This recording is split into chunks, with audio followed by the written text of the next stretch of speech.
అన్నా అన్నా నా కాయలు తీసుకో అన్నా. నీ కాయలా? నా కాయలు కదన్నా, నిమ్మకాయలు.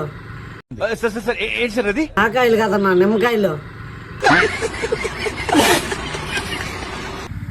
ఎంత చిన్న ఒక నిమ్మకాయ? 8 రూపాయలన్నా. అమ్మా నాన్న ఏం చేస్తారు చిన్న? చిన్నప్పుడే వదిలేసినారన్నా. చదువుకుంటున్నావా చిన్న? నా తినేదానికే కష్టంగా ఉందన్నా, ఇంక చదువు ఎక్కడ? మొత్తం నిమ్మకాయలు ప్యాక్ చేసే చిన్న. ఆహా, ఏం మంచి ముద్ర అయ్యింది.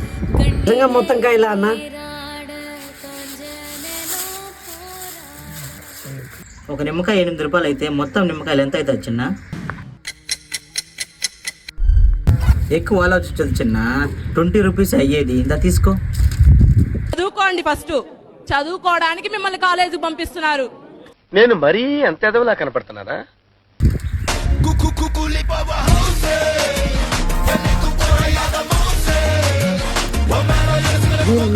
ఏం నా కొడుకు